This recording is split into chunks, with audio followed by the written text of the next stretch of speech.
Hello, and welcome once again to the Secrets of the High Demand Coach podcast. And I am here with yet another high demand coach, and that is Anish Majumdar. He's a career coach and an expert in the hidden job market. Over the past 12 years, he's helped thousands of professionals around the world to take the reins of their professional destiny and break free of the necessity of job searching permanently.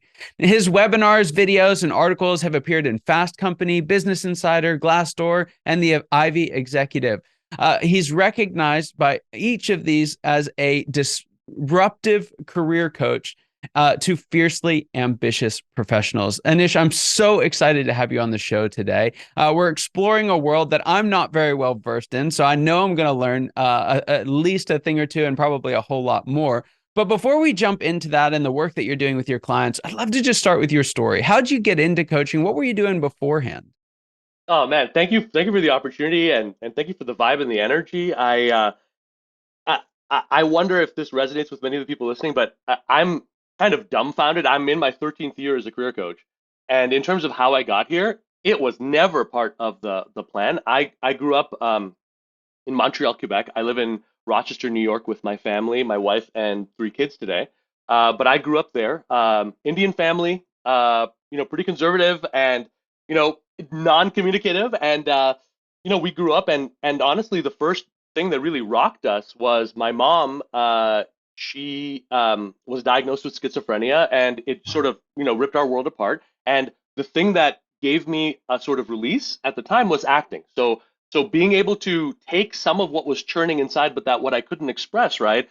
Being able to use that towards something positive, it obsessed me. It became exactly what I wanted to do. So I was following the acting path as I was doing that. My mom, before she took sick, she was an English teacher, and I still remember, she gave me a wonderful foundation beyond school, and a love of reading and writing from a very early age. So along with the acting came writing, and honestly, working with job seekers was a sideline. I'm like, all right, I need some money here, on the way to the book I'm trying to publish, on the way to the next acting gig. uh, there was a reputation that was beginning that says, hey, if you work with him, he has a way of like framing your story, changing the way you're coming across, changing the signals you're putting out there to get a result. But what changed it for me was I just got to a point where I'd worked with so many of these people. I was on the phone with this guy who was like 52 years old, an architect, and apparently he needed help for a job. But the reality is the guy was basically in tears, feeling like he'd spent 20 years giving it up for a company that gave him all of these promises in terms of equity and all these other stuff. Things change. He's left out on the street, and now he's like, yeah, is it really a job, or is it something deeper than that? And it forced, for the first time in my adult life, the inspiration didn't come from inside of me. It came from an awareness that said, yeah, for Arthur, for Sarah, for the thousands of people now I've been lucky enough to work with, it's unfair for all of them. And if there's a better way that where you can actually feel like the abundance for the work that you do, and you can actually feel safe and secure, and you don't always have to feel like you have to watch your back on some axe that falls and you don't know what's going to do. That's what started all of that. And in a way, I kind of feel like I'm kind of in the bushes, having done a bit of a guerrilla war for these years, and I'm still scoping out, looking for new people to say, hey, it's cool, man, come on up here. The water's fine. That's awesome. That's awesome. So fast forward, you've been doing this for 10, 12, 13 years now. You've seen a lot of stories, been through a lot of triumphs. What would you say today, some of the most important work that you're doing with your clients? uh, Probably the most of our clients come in believing that what ails them professionally is logistical, right? I need a better brand, I need a better interview strategy, etc. Almost inevitably, those are symptomatic of a mindset shift that has to happen, and the mindset shift is, and this is something that I don't know of a way to be successful professionally, no matter what you do, whether you're an entrepreneur, whatever you are, okay, without this shift right now. And that is the criteria of what success is, what you're going for. It cannot be some third party thing. It cannot be some job. It cannot be some company. It cannot be something. It's never going to work. And you are always going to be more unique to ever fit into something like that. the goal with the career, the goal with anything, right, is to stand for something, whether it's a process, a way, a mission that you believe, and that ideally, honestly, is big enough to contain whatever your professional aspirations are now, but are not limited by this, Yeah. And this is something that I think a lot of people get wrong. I know got that wrong. Like as a job seeker, I think we all did this where, oh, there's like a job posting. Let me change everything about what I'm putting out there to pretend like the be all and the end all I wanted is to be a barista at like Starbucks, right? Like it, but it doesn't work, that approach really doesn't work. Maybe it works at the barista level, I don't know. But this change has to happen because you have to start trusting yourself, and you have to start trusting that you actually know better than a third party. And if you don't have that, it's almost like you don't have a crucial filtration system that you need. And now Yeah. any Tom, Dick, and Harry, any recruiter, any person who will give you some feedback, now you have no critical eye, right? Yeah. That's probably the most important thing that I'm always silently working with our clients on. Yeah. Yeah. So here's where this is bumping into my world, and the thought that keeps hitting as you're talking. So many of our founders are actually good at that, right? Where they recognize, hey, I'm going to go start this own thing. I don't have to get it from someone else. But it's more so that they're good at it in practice and mechanics than they are in belief systems, right? They believe that, hey, the only way I can be me and do my thing is to go start a business, which is actually, it's the story, it's the quintessential entrepreneur story, but it's Hmm. also the story for a lot of people who never should have been entrepreneurs in the first place, right? Yeah. I think for a lot of them, it's just as tempting to take yourself. I've heard this. Take yourself. I took myself out of the market for 6 months, a year to start a business. Look, do what I did, and I would say this to any entrepreneur. Forget about a business plan. Forget about all that crap. Okay, go after client number one and build the business based on client number one, then two, then three, then four, then five. That's exactly what I did. The system that we have, I didn't have the system when I began. Yeah. I put the commitment on myself to create it. And that's the way that you want to do it. You want to create your system, your flow, your business in the trenches, right? And over and over again, what I found is that the person who is willing to take one or two steps today to help this person is going to get that opportunity, Yeah. not the person who's like, it'll be perfect tomorrow. Dude, the circus is already gone. You know what I mean? No one's caring. All you're really doing is you don't have the courage to actually put the acid test to your ideas, right? Yeah. So you want to do that, but that's not appropriate. That's not Yeah. appropriate for a human Yeah. being, and certainly if you have a family, that is dead wrong to do. Yeah, I could not agree more. Just not enough can be said about going out and actually doing it, right? We get Yes, caught yes. up in it depends on what kind of world you come from. It's like, well, I got to set up all my funnels, or I've got to Yes, set up, all my logo and art and assets, or I've got to go get a location, or there's yep, all these things that we have to do that have nothing to do with serving a client, that have nothing yes. to do with what the language that we use, super boring, but really important, is finding a profitable, sustainable market. And you can't Hmm. do that if you're not actually selling to somebody. So I Yep. couldn't agree more that it's the way to start an entrepreneurial endeavor, hands down. It's also, by the way, the exact same uh, advice that works the best for if you say I don't have an entrepreneurial bone in my body, right? I just want a job. I just want fine, fine, fine. But the thing is, you can't actually like you can't go out there as an employee and get this stuff because you're negotiating, right? So the whole answer becomes stop looking for someone to give you permission to start Yeah. helping and just start helping. Like Yeah. just start helping. Like Yeah. on every call, on every relationship, make sure it's someone who is relevant enough, resonant enough for you to actually start going into the weeds with that person and start helping them. And take the idea that you're giving anything away out of there, because what I found is the people who are going to work with you, they'll insist on nothing less than working with Scott and only Yeah. Scott one on one to do it. And if you help the other people, and they weren't in the right place for you to work in that depth, hey, you need them too. You need Yeah. them spreading the word. You need them Yeah. owing you favors. Yep. It's trusting these individuals in and saying like, okay, let me go full heartedly in terms of as much as I want this thing in my life. It, I said I'm gonna have 30 minutes with this person, 30 45 minutes.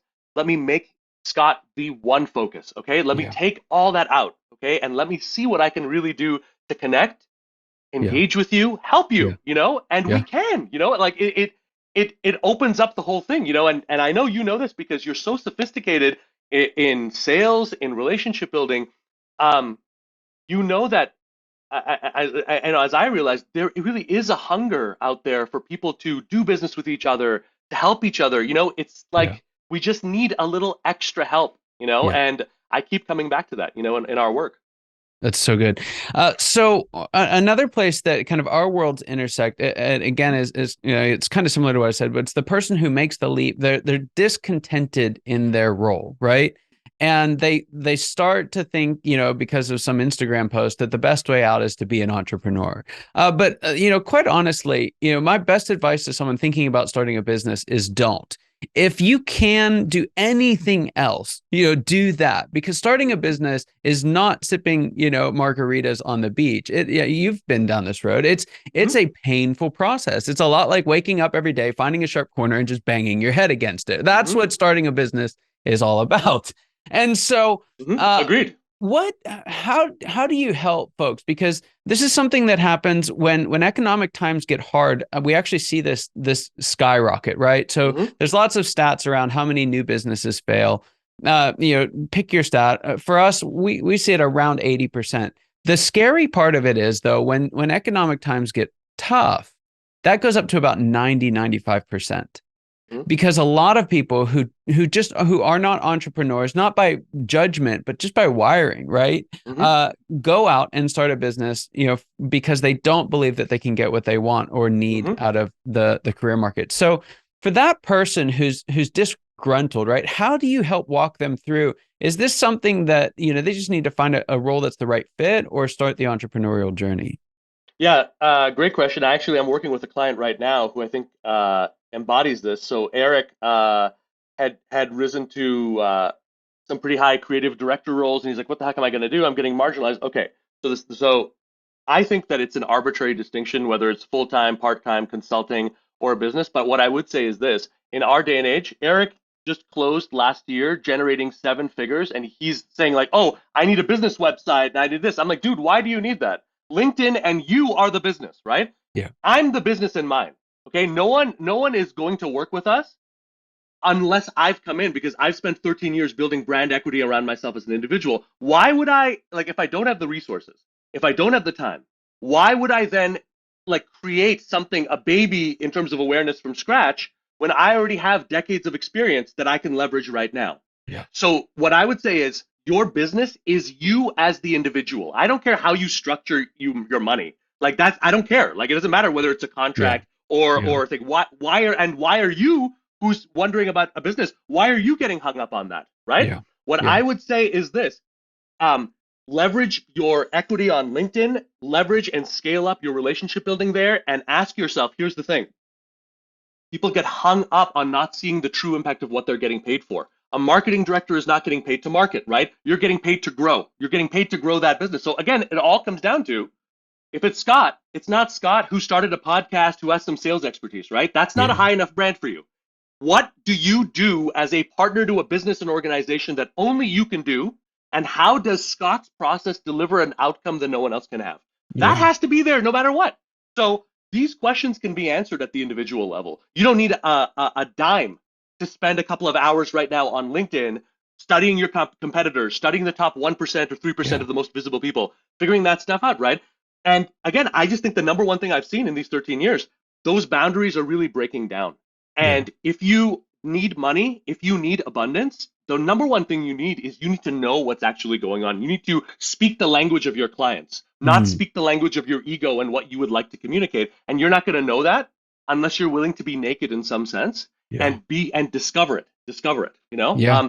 What we do through everything, and by the way, through our training, we use LinkedIn automation to handle the scale, but it all comes down to taking someone by the hand and saying, guess what, Scott? Did you know you actually have a normal human right to get to know people? Like people like you. People you don't need to pitch to them. You don't. You don't need to present to them. And we don't advise that because I Yeah. think it's the second you pitch, unless you're way down into the funnel of the relationship, all you're doing is you're giving someone the sense that I can hold you at arm's length and, oh, I can Mhm. propose. No, no, no, no, no. I want to know what keeps you up at 2, 3 in the morning. When you can't Yeah. sleep and you feel like a fraud, that's what I don't know. And I'm not, forget about a PowerPoint until I know that. And if you're not willing Mhm. to go there, we move on to the next, right? Yeah. Everything has to be about jumping into the water, I would say, as quickly Yeah. as possible, and Yeah. also trusting your intuition, you know? Yeah. Yeah, and so over the last couple of years, there have been some very, very big surprises for managers and CEOs and founders where they've had folks who are arguably great producers, the sure like I can always count on them Hmm. are up and leaving, right? And again, not in a bad way, but it's a surprise nonetheless. Yes. So coming from your world of helping folks find, achieve this mindset where they can really define their own criteria of success and go out and Mhm. create it, what would you wish that more employers knew, understood, or were doing to help employees on that process? I, uh, I think it's a lovely question, and what I found is that it's really funny when employers try to solve this problem in the large extent. In other words, they give it to their HR, they give it to their internal recruiters to solve. That's where a lot of really bad problems come in.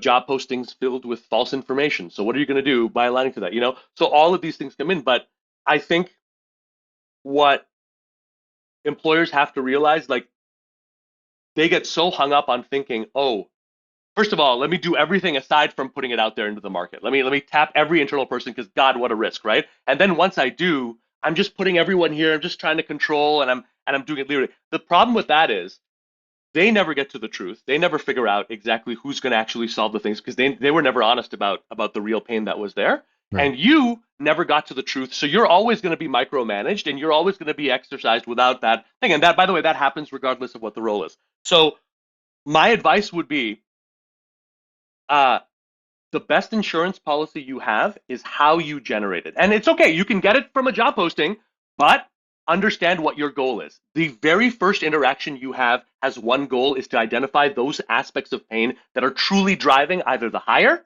or the problems for this guy, right? That's what you want to know. If you don't identify that, right, there's no way for you to leverage, right? There's no way Yeah. for you to follow up even, right? Yeah. What are you going to follow up on? Hey, it's Scott. I just wanted to follow up because you said you'd get back to me in a week, right? No, no, no, no. The only thing you want to be following up for is, Anish, um, here's my concern. In our conversation, you told me that 30% of your team has had to leave. That's the churn right now. You've told me that marketing, you guys have not been able to recover since that pandemic, and you have no idea what to do it. And now you're telling me that when we have this small of a leeway, you guys are taking 2 weeks to do what?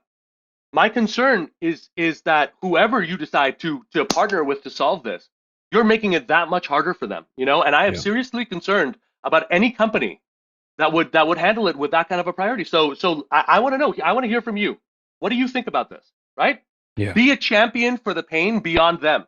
Right? Same thing for a client. You want to lock that client down, see what they see, but they can't see the vision. They can't see where it can go up. They can't Yeah. see where it goes down. You be the embodiment of that, right? Through the questions you ask, not by Yeah. what you pitch to that person, right? Anyone can do this. Use questions, prepare questions, direct conversations through the questions that you ask. Use silences if you need to, right? Mm. If you're, I can't tell you how many offers and business I've closed by using the mute button on my phone because I want to. We all do. That's part of you that makes you good at what you do. You want to help. But sometimes you've got to know that until they're real, until they acknowledge the hell that they are in, it's not my business to go in there and start helping because all it's going to do, it's going to sap their hunger to do it. Yeah. So hit that mute and let them talk. Let them Yeah. talk, man. Get them right in there. These are human dynamics, and I think that every good business is ultimately based on human dynamics, but that's hopeful because that means that if you have it, you figure it out personally. God, man, build the business, dude. I mean, you've got it. You've got the thing, and that's something that we individuals can do. We don't have Yeah. to find it, from an outside entity, Yeah. and I would encourage that for anyone. You know what I mean? Is consider taking these types of steps. Consider behaving in a different way when you're building these relationships, because you're going to get a different outcome. Yeah, it's so true. It's so true. All right. So this is a question I like to ask every guest who comes on the show, and it's even where we got the name of the show from. And so it's this: what is the biggest secret that you wish wasn't a secret at all? What's that one thing that you just wish everybody listening today knew? It's something I have on my desktop here. It's remember that everyone is an absolute mess, just like you are. So you really don't have to fear anything. Like, everyone's an absolute monster in here and here. We're all naked. We don't know what we're doing. So please hear me. We need you. Beyond even your self-interest in all this, everyone hearing this, we need the best of you now. We need you. We need your help. We need your brilliance. We need your talent. We need all of that, maybe more than I've ever seen in my life. So please know you're helping all of us, by taking these brave steps. Yeah. Yeah. Wow. Yeah, it's there's so much power behind that. And there's a lot of things that are really scary. This doesn't have to be one of them. Yeah. And it's just so easy to look out and think everyone else has got it together and we don't. And it's just patently false. Just kind of, it's a good segue into this. I'd love for you to take off your career coach hat, your advisor hat, if you will. Yep. And jump into the ring with the rest of us and tell us what that you being you looks like. What's the next stage of growth for you and your business, and what challenges do you think you'll have to overcome to get there? 3 or 4 months ago, I probably would have given you a very different answer. I have a team of 3, and for a while it's been financial targets.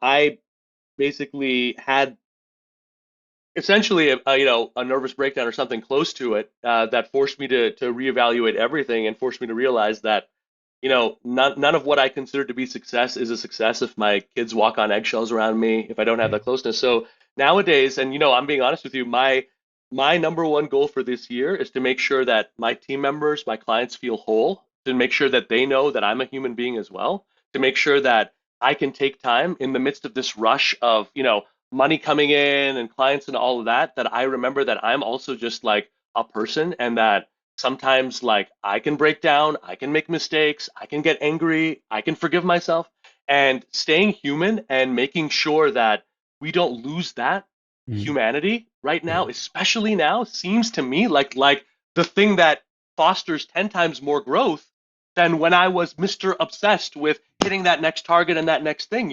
It's like if you're the head of a company and you're starting something, make sure your heart is filled with abundance, because you have to serve. That's the best way that you can serve. And that's what I'm trying to remember, for this coming year, is I want to fill up that human side for everyone that I'm working with.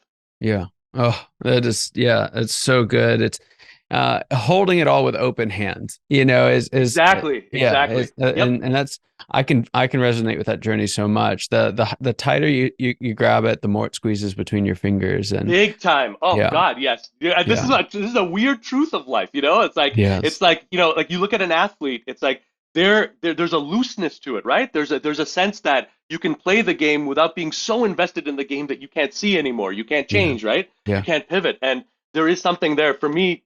Staying connected on the human side helps me to not get lost. Not let the business run you in some sense. Yeah. I'm the sports analogy. I'm a fan of hockey, and one of the things that you'll see with teams that are behind or just struggling or in a rut, they'll always say they're holding the stick too tight. There's a rigidity about the way that we do it, and it's a cue for me. Just as I'm going through my day, like how tight am I holding the stick? Am I loose? Am I? And it's to an extent it's harder in life and business than it is in sports, because there's no physical stick, and so it takes a little bit more awareness to really recognize. But cues like that I found are very, very helpful. Anish, this has just been such a fantastic conversation, and I know as I mentioned just a second ago, I know that this was for somebody, and so those who are out there, and they're recognizing, hey, I've used someone else's definition of success, or yes, I've been trying to do the job thing, and I know there's more. There has to be more, and they're just resonating with you in this conversation. What's the best way for them to connect with you, to find out more about the work that you do?